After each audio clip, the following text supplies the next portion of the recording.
Pada video kali ini, kita akan membahas mengenai ilmu sains, yaitu tentang macam-macam gerak pada tumbuhan. Kira-kira seperti apa saja gerak pada tumbuhannya? Tonton terus ya video ini. Salah satu ciri-ciri makhluk hidup adalah bergerak. Baik manusia, hewan, atau tumbuhan, semuanya dapat bergerak. Namun, pergerakan yang terjadi pada tumbuhan berbeda dengan gerakan yang dilakukan oleh manusia dan juga hewan. Jika manusia dan hewan dapat melakukan gerakan aktif, maka tumbuhan hanya bisa melakukan gerakan pasif. Gerakan pasif pada tanaman dapat terjadi setelah mereka mendapatkan rangsangan atau stimulus. Rangsangan tersebut berasal dari dalam dan luar lingkungan seperti air, cahaya, gravitasi bumi, bahan kimia, dan sebagainya. Berdasarkan dari sumber stimulasi, macam gerak pada tumbuhan dapat dibagi menjadi dua, yaitu gerakan endonomis dan gerakan esionom. Gerakan yang pertama yaitu gerakan endonomis. Gerakan ini adalah gerak pada tumbuhan yang disebabkan oleh pengaruh rangsangan yang berasal dari dalam tubuh tumbuhan itu sendiri. Contoh gerakan endonomis adalah pergerakan bagian tubuh pada tumbuhan karena perubahan kadar air dalam tubuhnya. Gerakan yang kedua yaitu gerakan esionom. Gerakan ini adalah gerak pada tumbuhan yang disebabkan oleh pengaruh rangsangan yang berasal dari lingkungan luar. Gerakan esionom terbagi menjadi 3 macam, yaitu yang pertama, gerakan tropisme. Gerakan tropisme adalah gerakan pada tanaman yang arahnya dipengaruhi oleh arah rangsangan.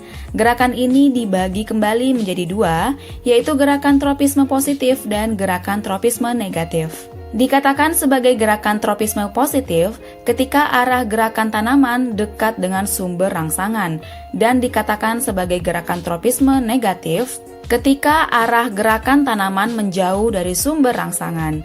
Gerakan tropisme dibagi menjadi 5 macam, antara lain sebagai berikut. Gerak fototropisme adalah gerak tanaman yang disebabkan oleh pengaruh rangsangan cahaya.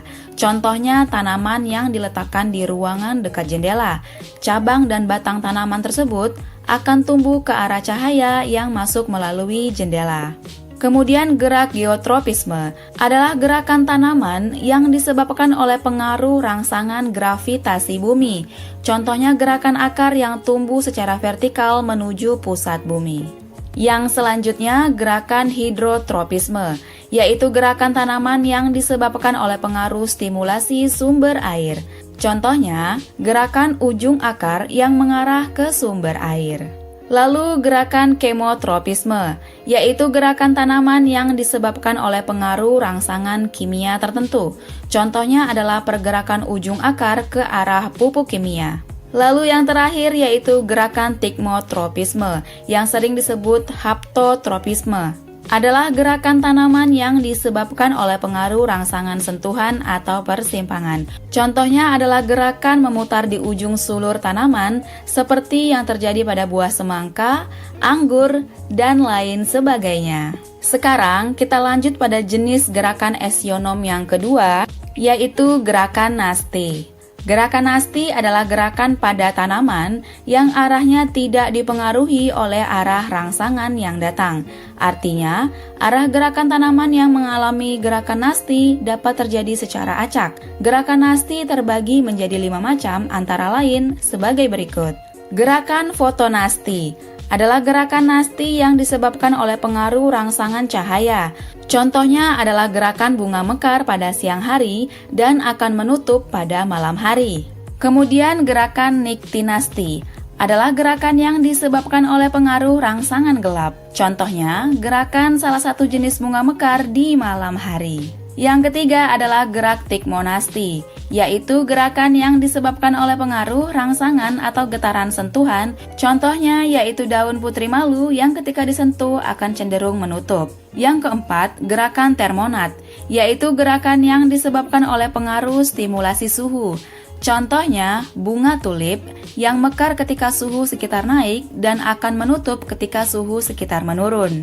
Yang terakhir adalah gerakan nasti yang kompleks, adalah gerakan nasti yang disebabkan oleh pengaruh rangsangan berganda sekaligus. Nah, teman-teman, sekarang kita akan masuk pada jenis gerakan esionom yang ketiga, yaitu gerakan taksis. Gerakan taksis adalah gerakan pada tanaman atau bagian tanaman yang arahnya dipengaruhi oleh stimulus yang akan datang. Pergerakan taksis terbagi menjadi dua, yaitu sebagai berikut. Yang pertama, yaitu gerakan fototaksis, adalah pergerakan taksis yang dipengaruhi oleh cahaya. Misalnya, pergerakan tanaman Euglena ke arah cahaya.